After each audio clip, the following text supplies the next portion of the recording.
Bakit kay bagal ang pagtakbo at hindi na? Kay mababang bahaging iyon, Doña Victorina. Como se espera ba? Wala naman kasi magandang lawa dito sa Las Filipinas. Este es la Obedelios Indios. Ang lunas ng problema ay napakadali. Umukay ng isang tuwid na kanal mula sa lawa hanggang sa Maynila. Sa madaling sabi, magbukas ng bagong ilog at sara ng ilog Isang panukala lang. Ngunit Ginoong Simon, malaki salapi ang magagastos at malaki na ang masisira. Pwes, sumira, gamitin ang mga bilanggo at kung hindi sapat, ay gamitin ang mga taong bayan sa sapilitang paggawa. Ngunit maaaring magbunga iyan ng paghihimagsik. Ilang ulit nang naghihimagsik dahil sa sapilitang paggawa ng lupang ito. Ito hindi na mangyari, Padre Salvi, at pwede bang itigil niyo na ang pampanggit ng mga pangalan? Ano naman nalagan yung mga praile sa bayang ito kung magkakaroon ng himagsik? Porket malapit siya sa kamahalan. Kung makaasta, akala mo kung sino, walang utang na loob.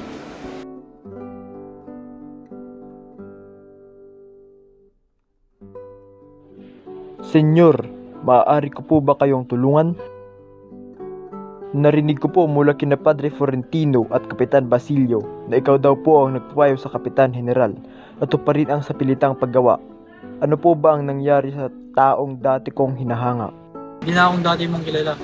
Mas ginagamit na ang pag-iisip upang mas lalo kayong maghirap at matutong maghimagsik. Ngunit senyor, ilang taon na lamang po at ako'y magiging isang sertipikadong doktor na. At ang hiling lang naman namin nila Sagana ay matupad ang pangarap ng ating mga kababayan. Kagaya ng pagtataguyod ng Akademya ng Wikang Kastila. Ay nagbibiro ata kayo. Bakit yung sinutulong ang Espanyol niyo? Tandaan niyong hindi patay yan. Sa pag-unlad ng bansa, konselta ng Wikang Kastila, sapagkat ang hindi nagmamahal sa sariling wika ay kang mawasak sa kanyang sariling pagkakailangan. Pag-isipan mo ng bubuting mga binabanggit niyo, Dr. Basilio. Mayroon na akong dadaluhan.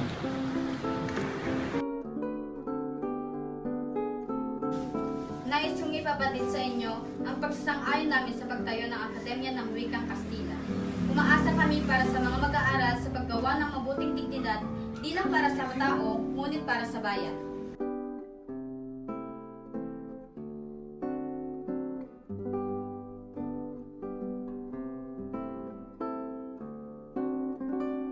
Anong sadya mo rito at naparito kay Sagani? Naparito po ako para makiusap tungkol sa aming panig. Kung tungkol naman iyan sa pagkapatayo ng Wikang Kastila, paano kung wag na lang tayong makialam? Hindi naman po namin nais may palagay kayo sa gimpitan, Ginoong. Paumanhin, hindi pa rin ako pumapayag. Ito ay masyadong peligroso. Senyor, ako ay nalulugi pa. Kung gayon, papatago ko na lang ang aking armas upang ang inutang mong salapi ay mabuwasan. Huwag ka nang mag-alala at ako nang bahala.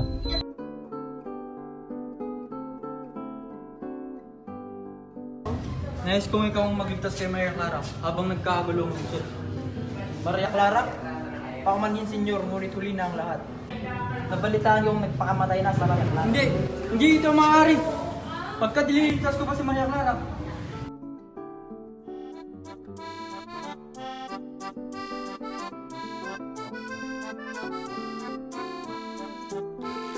Ang langit ay pinipilit sa mga mayayaman, kahit sila, mga bagong sasagip, at mga tunay na alaga ng Diyos, ay siyang gumagawa ng iba't ibang uri ng mga lahi upang gampanan ang iyong mga tungkulin.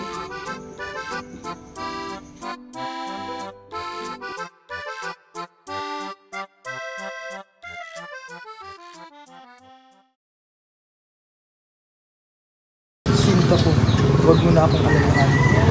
Hindi! Hindi pwede! Kailangan kang mailabas dito. Nagkakamali sila. Kakausapin ko sila. Kukumbinsihin ko sila. Ipapaliwanag ko sa kanila. Julie, huwag na. Hindi ka rin nila papakinggan. Hindi maaari. Paalam muna natin sila.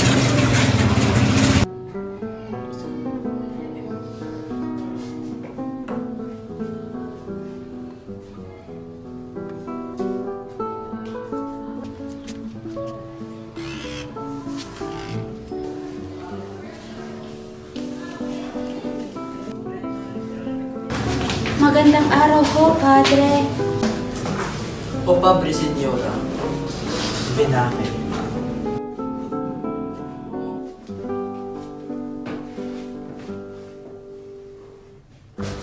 Pasensya na po sa abala, ngunit kailangan ko po ng kaagaang tulong, Padre.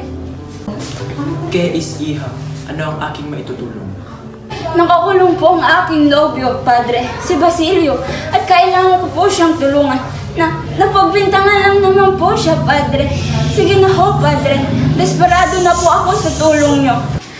Sige na ho, Padre. Nagmamakaawa po ko sa inyo. Abay, maaari kitang tulungan. Maraming salamat po, Padre. Kahit ano, basta sa aking pobre lang. Sumunod ka lamang at matutupad ang iyong pahinga. Padre! Padre! Padre!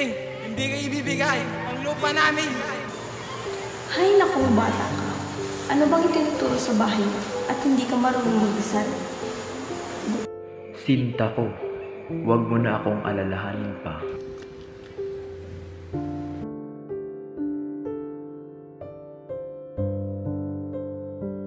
Hindi karapat-dapat mabuhay ang isang maduming babaeng katulad ko!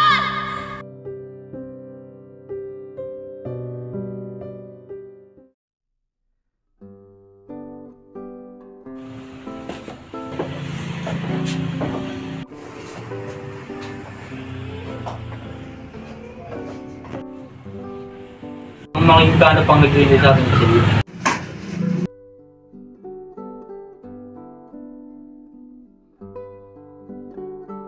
Pasensya ka na, Isagani. Pinaramdam mo man sa akin ang tunay na pag-ibig, ngunit kailangan kong mag-asawa ng makakabuhay sa isang babaeng katulad ko.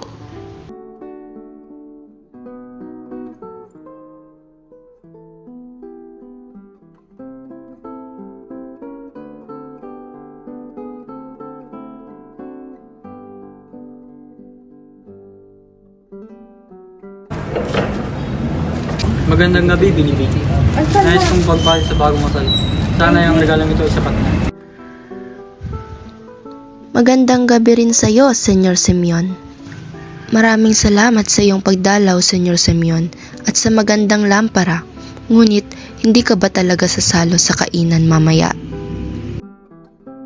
Kung pwede lang, ngunit ako ay madami pang importanteng dadalawan pa. Naway ang gabi niyo ay masaya. Tapos na ang pagtataya. Oh, Senyor Simeon, bakit ka nagmamadali? Huwag na yung giroga! Isagani, huwag ka nang tumuloy pa. Hindi maaari. Kailangan kong makita si Paulita sa huling pagkakataon. Magkinig ka sa akin ng mabuti, Isagani.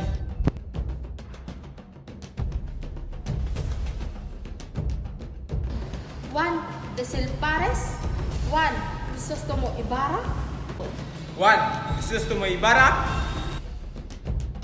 What? Gusto, es imposible! Sa isang filibusterismong patay na!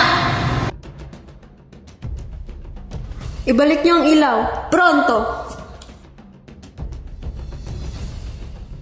Magnanakaw! Para sa bayan!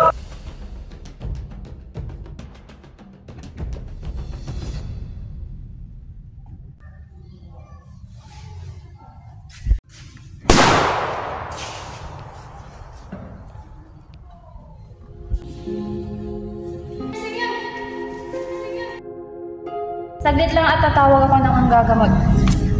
Sandali. Nangyari nang dapat nangyari. Hindi ko bang mamatay at makulong? Anong ibig mong sabihin, Simeon? Padre, ang tunay kong pangalan ay Juan Crisostomo Ibarra. Sa totoo ay pinano ko lahat ng pag-ilang nito dahil sa galit ko. Galit sa nangyari noon, sa lahat ng pagsisisi, kalungkutan at sa pagkawasak ng pag-ibig namin ni Maria Clara. Ngunit ang iyong Diyos, Padre, ay hinadlangan ang bawat balak at kilos. Naalala ko tuloy ang mga matamis na pagsintahan namin ni Maria Clara at kay sakit na matuklasan na siya'y namatay sa kumbento nang di ko man lang niligtas. Hindi man magkasama ang aming hininga, ngunit alam kong hanapin namin ang isa't isa. Kung papalarin man, ay sa susunod na kwento ay magiging masaya.